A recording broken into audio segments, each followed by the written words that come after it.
Welcome back to the podcast history of our world. Chapter 15, the Hyksos. When we last saw Egypt fall into civil war, they eventually figured out how to handle it. And by figure it out, I mean 100 years of death, famine, and bloodshed.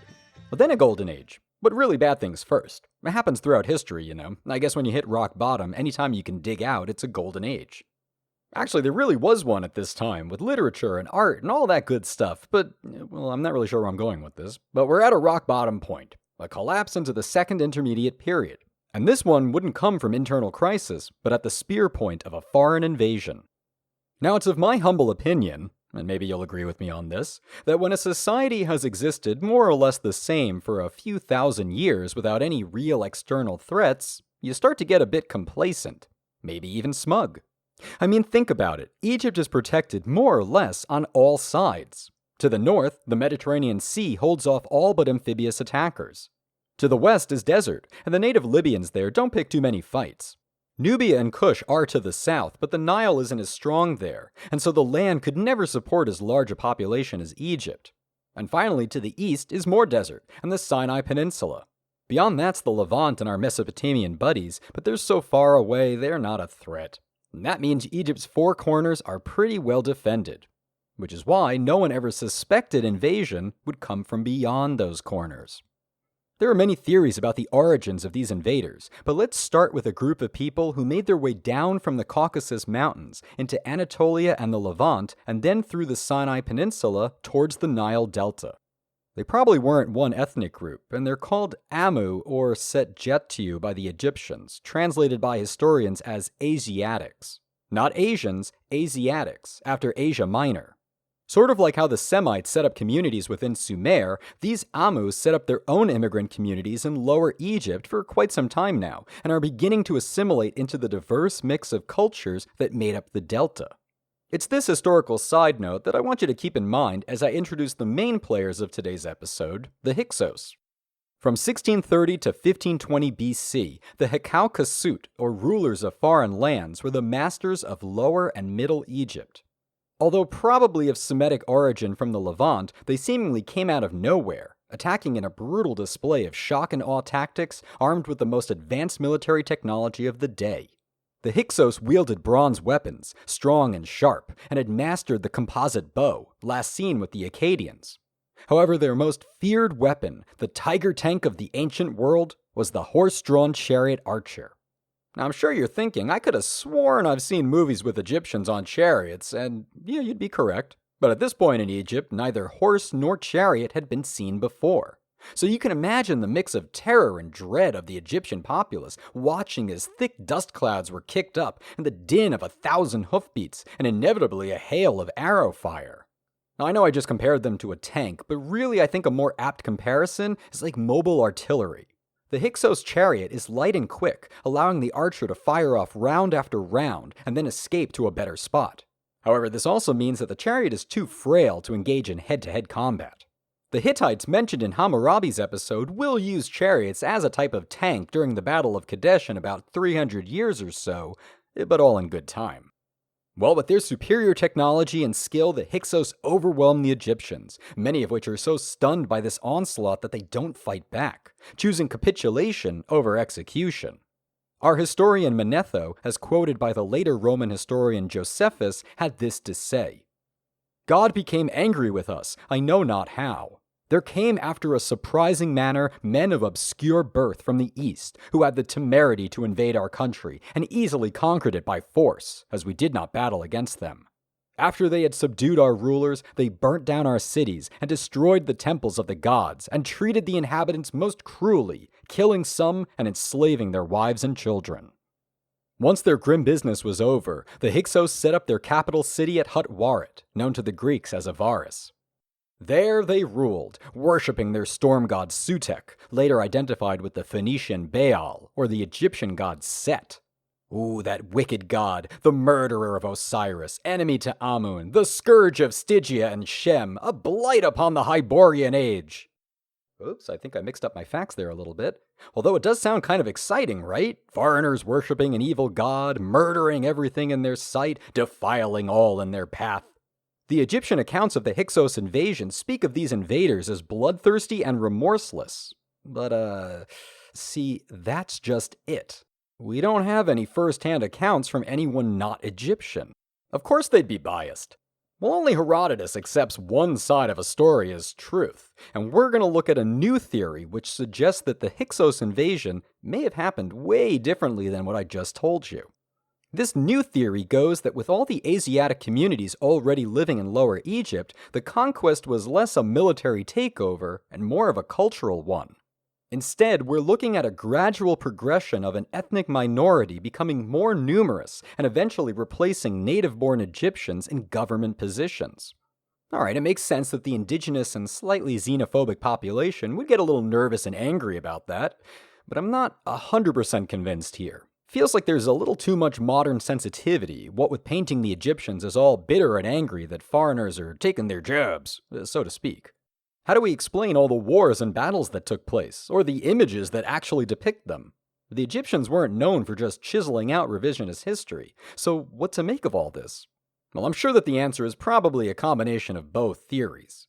You know, with an already established community, it would have been much easier for ambitious foreign warlords to swoop in and bring Lower Egypt to heel, both militarily and politically. This seems more reasonable because right after the Hyksos take over, they parked their chariots and began setting up administrative districts and tax policies. How else would they have known how to do this? I know the answer isn't aliens. Oh, let's just keep going. However we interpret the intent and purpose of the Hyksos invasion, they were warriors through and through. After settling down and establishing Hutwaret as their capital, they rode on next to Memphis, ancient capital of Egypt, holy site of the gods, and defeated the great city. As you might imagine, this was a strong blow to the cultural psyche. Hey, it's one thing for Egyptians to go around conquering other Egyptians, but to have these foreigners do it? Well, first it was our jobs, now they're taking our cities? Oddly enough, the loss of Memphis didn't provoke anger and vengeance in the hearts and minds of the people. Maybe they felt they had offended the gods somehow, and this was their just punishment. So town after town gave up without a fight, and anyone related to the royal family fled south to Thebes, where they could prepare a strong defense against what was no doubt the inevitable final battle. Only that never happened. The Hyksos stopped their advance, and the Thebans never fought back. The kingship had once again fallen to the weak, and they had resigned themselves to being content ruling over a few neighboring cities. Smells like blood in the water if you ask me. And as if sensing this power vacuum, Nubia sought to turn the tables on its Egyptian oppressors. Referred to now as the Kingdom of Kush in the old texts, they reclaimed the Wawat, the borderlands between Egypt and Nubia, taking over the forts there without a fight. The Egyptian garrison commanders had no qualms about switching allegiances and swore to serve their new masters. And to really stick it to Thebes, the Kushites now traded directly with the Hyksos, thus depriving the Egyptian monarchy of valuable gold from the south. The Theban response was to begrudgingly tolerate these new lords of the Nile, sending tribute to the king in Hutwaret. Biting their collective tongues, of course, although the fact remained Hyksos-controlled Egypt prospered, while Upper Egypt, cut off and isolated from the world, suffered. Now, life under the Hyksos wasn't all that bad, but for all that they did right with their rule, they also heavily taxed the people, and this was unforgivable. The delicate facade of control was starting to show some cracks, and while the populace was starting to murmur whispers of revolt, so was the king in Thebes. Sooner or later, the Hyksos would make a fatal mistake, and this would unleash the floods of revolution. And that's going to happen right about now. We're going to the rule of King Apepi of the Hyksos and King Seqenenre-Ta of Thebes, around 1545 BC. The Egyptian king had continued the custom of sending gifts to the Hyksos, writing letters proclaiming his love and friendship, and all those honeyed words to prevent his meager kingdom from being overrun. Until a messenger from the Hyksos arrived in Thebes, bearing a royal demand of a different sort of nature. King Apepi has sent me to you in order to say, let there be a withdrawal from the canal of hippopotamuses which lies at the east of Thebes, because they don't let sleep come to me, either in the daytime or at night. The prince of the southern city became stupefied for so long a while that he became unable to render a reply to the messenger. Finally, he said to him, Is it through this remark that your lord would investigate matters regarding this?" Then the messenger said to him, "Make it so, these matters for which he sent me." Seqenenre is stupefied because Hutwaret is about 300 miles away from Thebes. How can he hear them? And by asking if Apepi would actually check up on this, well, yeah, Seqenenre is seeing if he can get away without hunting hippos, because again, they're the most dangerous animal in Africa. The first king of Egypt was eaten by one. Yet this isn't really about the hippos, is it? Royal threats are always so much more awesome when they're subtle. It might not seem obvious, but Seqenenre is very much aware that Apepi is mocking his power. If Thebes isn't strong enough to take out a few cuddly little hippos, how can they defend Egypt from real invaders? And where does that put the Hyksos? Yup, as the true lords and defenders of the land.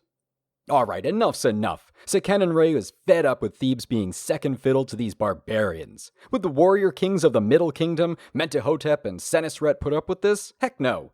He wrote a sternly written letter to the Hyksos court, formally declaring Theban independence, and prepared his people for war. As if waiting to be summoned, an angry and eager army had been assembled, ready to retake their beloved homeland. Seqenenre led his faithful soldiers into battle against the Hyksos, ready to unleash the wrath of Sekhmet against their foes, and died. His mummified head tells us it was not a peaceful end. There's a puncture wound right next to his right eye, and above that a deep gash. Further above, right across his forehead, is a great wound where an axe split his head open. Common theory is that he was hit so hard in the head he was knocked off his chariot and then killed with a dagger, but there's also pretty good support to suggest he was taken captive alive and clumsily executed. Either way, he would not see his dream of expelling the Hyksos come to fruition. However, despite his failure, the people still honored their king with the posthumous name Ptah the Brave. Even in death, his courage would inspire the populace, and his son and successor Kamose would be responsible for what to do next. He writes, "Let me understand what this strength of mine is for. One prince is in Hutwaret and another in Cush, and here I sit joined with an Asiatic and a Nubian, each man holding his portion of Egypt, dividing up the land with me?" Upper Egypt was caught in a pincer grip with seemingly no way out. The Hyksos were even trying to convince the public how they were not the bad guys here, and invited any Egyptians to come work on Hyksos-controlled fields and pastures. You still need to pay a tax, but hey, after that it's all yours to use. This deal was even extended to Thebes, with Kamose's own officials advising him that the offer was a good one. But as if channeling the future spirit of Patrick Henry, Kamose speaks. "No man can settle down when despoiled by the taxes of the Asiatics. I will grapple with him, that I may rip open his belly. My wish is to save Egypt and smite the Asiatic." Well, he certainly found his voice, although instead of rushing headfirst into battle with the Hyksos and risking an axe to the face, Kamose decided it would be more advantageous to attack Cush first. In 1540, the army of Thebes marches south on a mission of retaliation. He first met up with those treacherous Egyptian fort commanders. This is going to be kind of awkward. But guess what? They switch allegiance right back to Egypt. Fool me once, shame on me. But Kamose does need all the soldiers he can get. Punishment will have to wait. Cush was joined by Nubian tribesmen and soldiers from the Kingdom of Punt, which was probably modern-day southwest Yemen, northwest Somalia, and Ethiopia. Kamose scored enough victories against them that he felt safe enough turning his army around to travel down the Nile, launching a blitzkrieg attack on Hyksos-controlled towns and cities. One of his first targets was a town called Nefrusi. Nothing too remarkable about this place, except that it had made the error of capitulating early on to the Hyksos. Oh, Nefrusians. Now you die so that all might learn of your cowardly example. Kamose and his men waited until sunrise, just as the town was waking up, before massacring the populace and torching the place. Let the word go forth that the false children of Egypt will suffer the wrath of the gods. Of course, he knew Apepi would hear about this, but he couldn't have imagined the sheer luck about to befall him. One night, guards brought him a Hyksos emissary, and he carried on him a letter of great interest to the king. It read, "Apepi, son of Re, greets my son, the ruler of Cush. Why have you arisen as a ruler without letting me know? Do you see what Egypt has done to me? The ruler which is in her midst, Kamose the Mighty, is pushing me off my own land. I have not attacked him in any way comparable to all that he has done to you. He has chopped up the two lands to their grief, my land and yours, and he has hacked them up. Come north, do not hold back. See, he is in my grasp. There is none who will stand up to you in Egypt. I will not give him a way out until you arrive. Then we shall divide the towns of Egypt, and Nubia shall rejoice.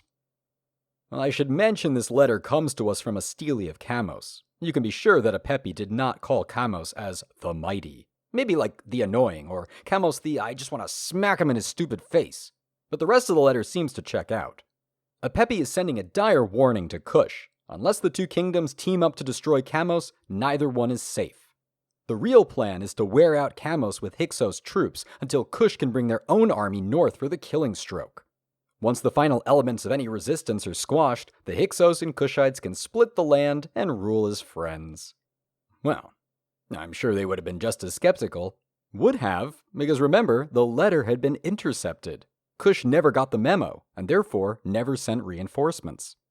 Perhaps inspired by what sounded like fear from Apepi, Kamose pushed on, winning battles and building up his army with new recruits loyal to the true king. Eventually, Hutwaret, the seat of Hyksos' power, was in sight. Kamose would have his revenge.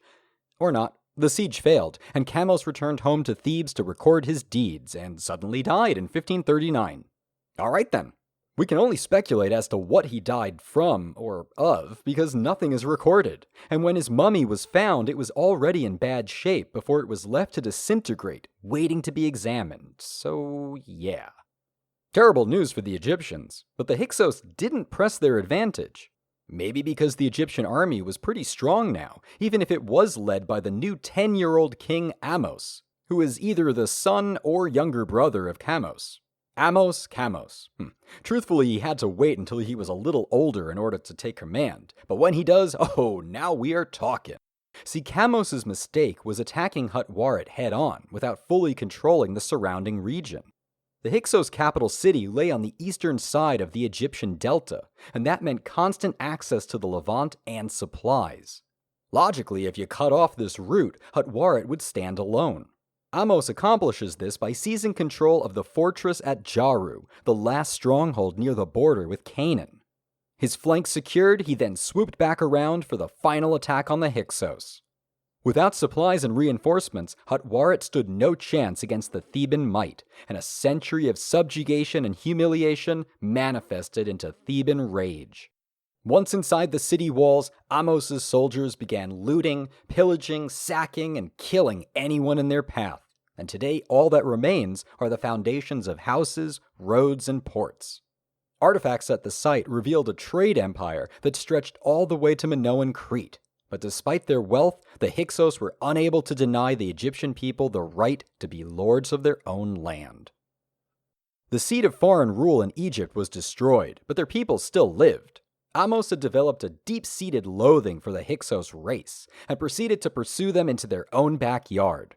Towns along the Sinai coast were conquered in the name of divine retribution, before Ahmose made his way to Sharuhen, a fortified city in Gaza where the fleeing Hyksos had rejoined their own people.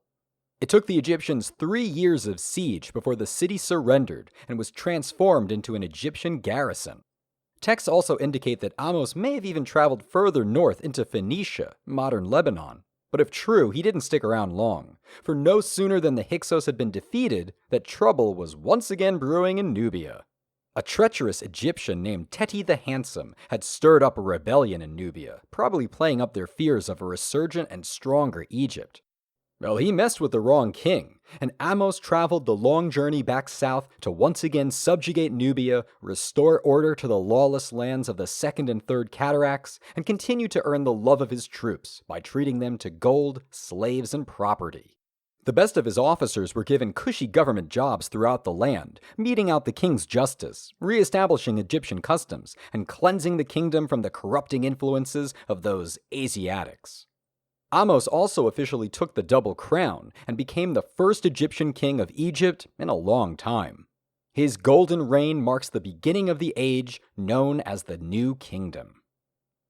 Next time, we move on from the Hyksos. I mean, pockets of them still exist, but more or less they're done for. Now it's off to rebuild this fractured land, and maybe do a little soul-searching as well. For nearly 2,000 years, the Egyptians maintained their traditional, insular society, and it worked just fine for them. Whenever a threat was detected, an army would be raised and sent to deal with it. Fine, good. Except that it didn't work this time, and the whole country almost went belly up. Now could it be, and I'm just thinking out loud here, but could it be that the old ways don't work anymore? Old weapons, old beliefs, old traditions, not one of those stopped the Hyksos. Listen, there's a brave new world out there, Egypt, and all the cool countries have big old empires. The Assyrians, the Babylonians, the Hittites. Well, the Hittites conquered the Babylonians, but you get my point. It's kind of a thing right now, Egypt, so what do you say? You game for an empire? Okay, I'll take that as a yes. And that's next time on the podcast History of Our World.